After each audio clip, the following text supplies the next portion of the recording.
Hi, welcome to Feedstuffs 365. I'm Sarah Muirhead.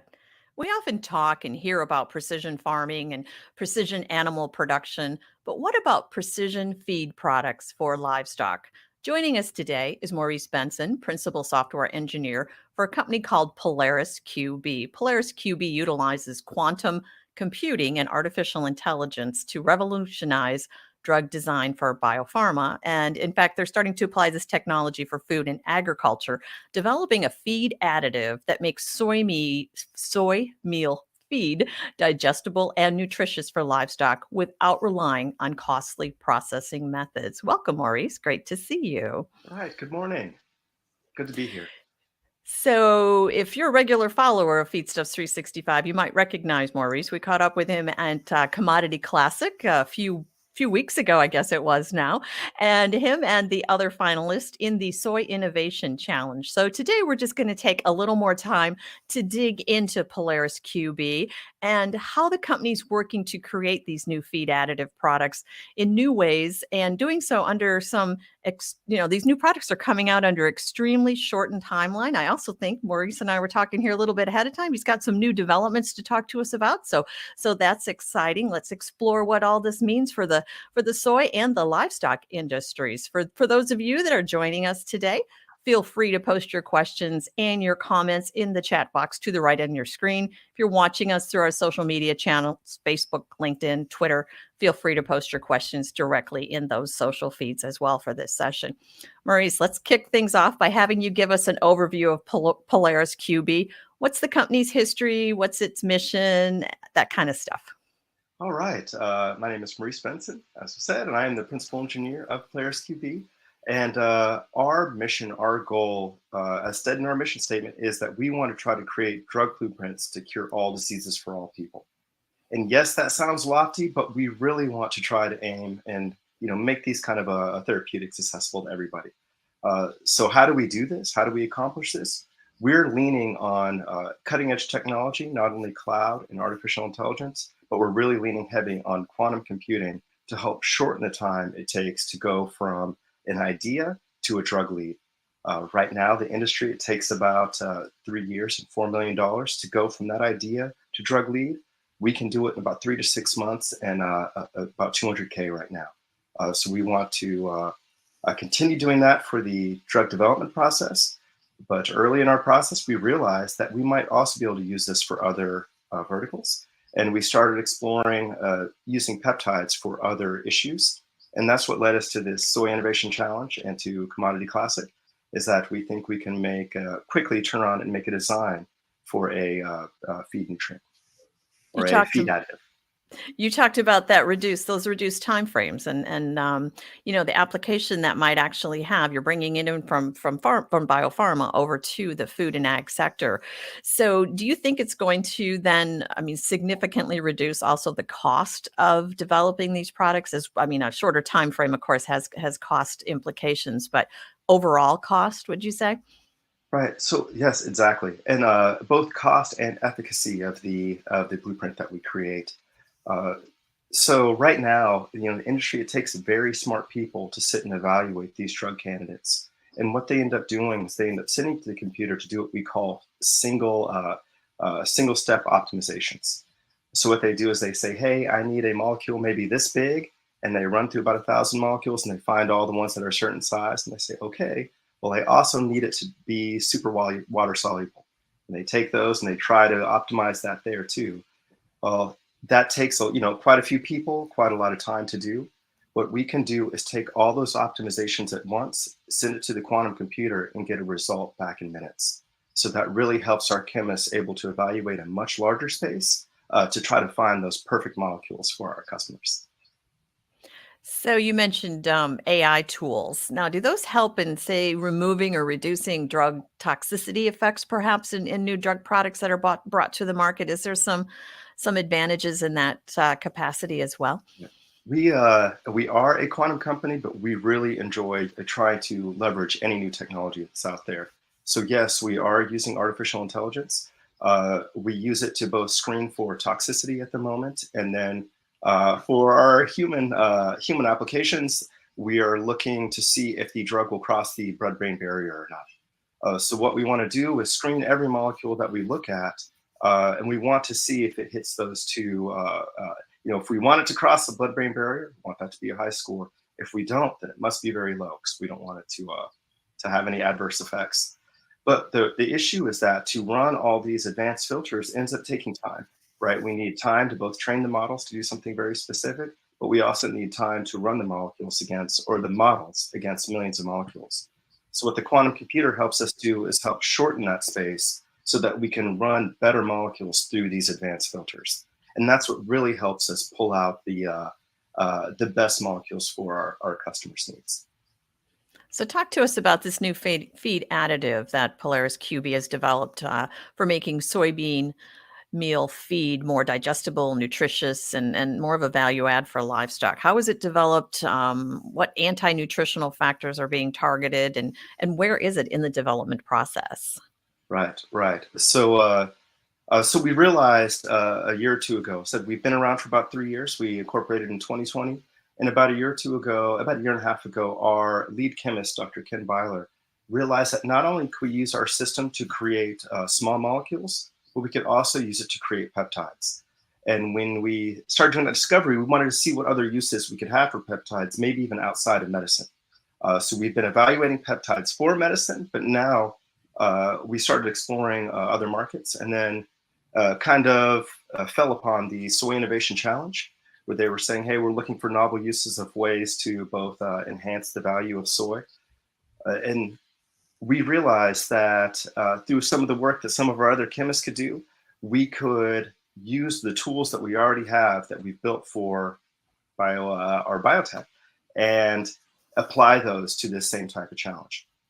Now, the focus of the challenge, the focus of the supplement that we're trying to build, is that we know that when animals, any animals, humans, fish, cows, poultry, any animal that digests food, we all have this enzyme called trypsin that helps us break down protein and gather those nutrients from the proteins.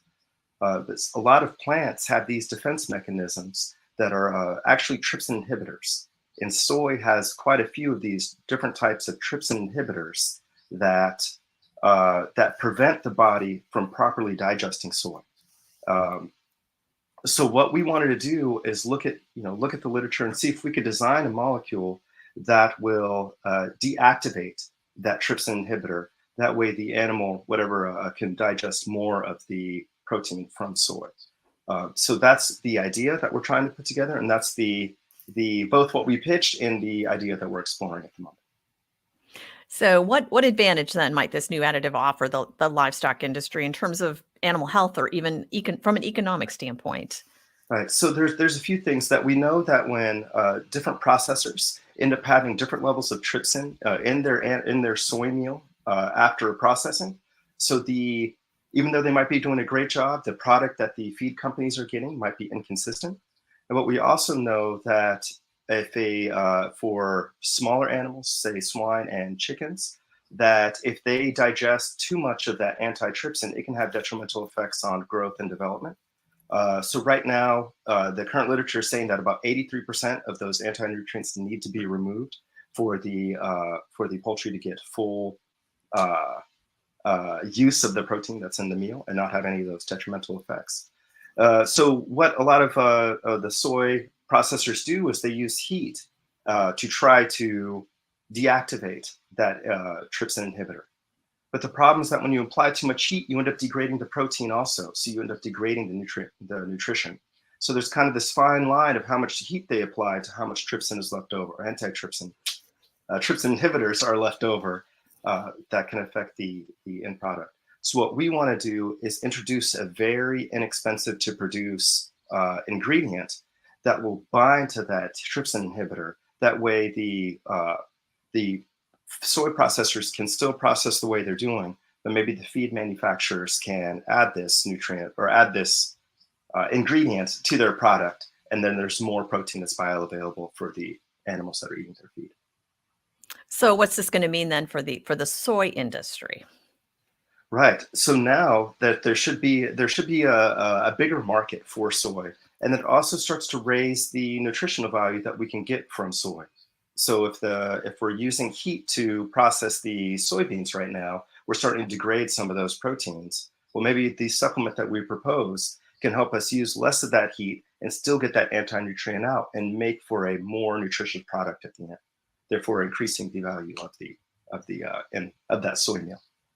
Which is the whole objective of the Soy Innovation Challenge, is to come Right, up with new uses and new ways to improve the value of soy. So, right. so looking ahead a couple of years from now, where do you see Polaris QB being positioned as a provider of solutions and products for the livestock industry? You see this kind of as a one-off thing, or do you think you're going to keep working in this area and looking at new things?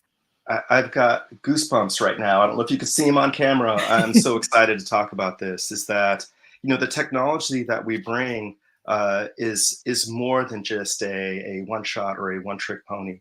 Is that we can look at multiple different industries and help them optimize the molecules that they're trying to make, or the peptides for the agricultural industry. So we've already been talking to a few customers. Some are in the pesticide industry that people are shifting away from using synthetics for pesticides. Because when you spray the ground with a synthetic, we don't know how long that synthetic might stay in the ground, how long it might stay in nature. But when we use peptides, the peptides are just made of amino acids, those type of proteins. And what that does is it's easily broken down by nature. So we can design from the beginning a pesticide that we can spray on the crops, and we can know that after X many months, this thing will be gone. There won't be any residuals. So we're really excited about that industry. And even on the flip side of that is there's folks that have the crop nutrients.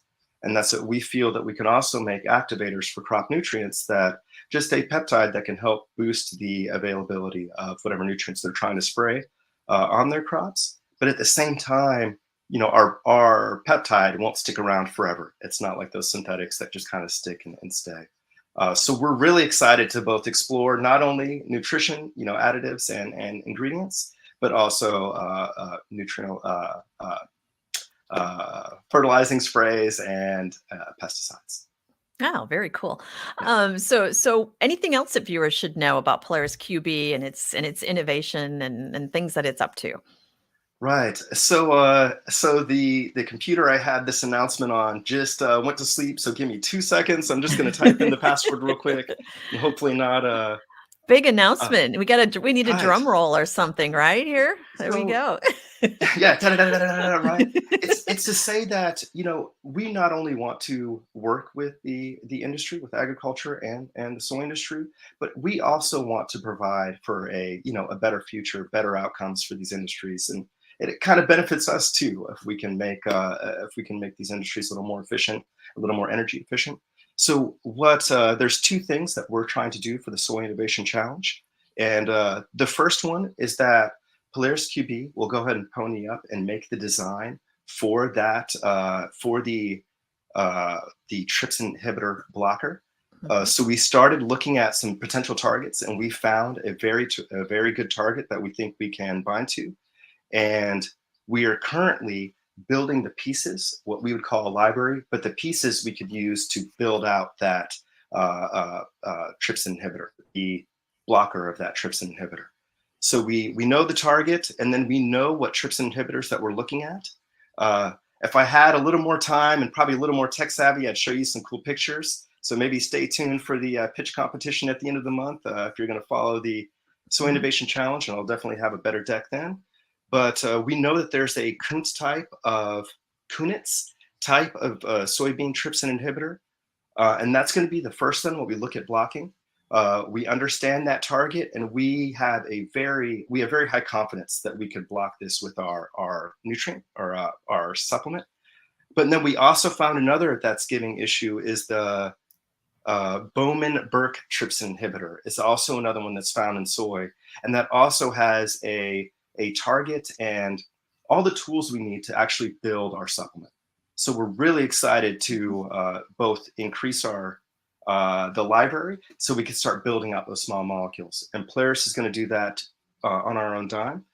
But we are also looking at building out, and when we build out that library, we'll be able to also use that for pesticides and those nutrient sprays that we're talking about.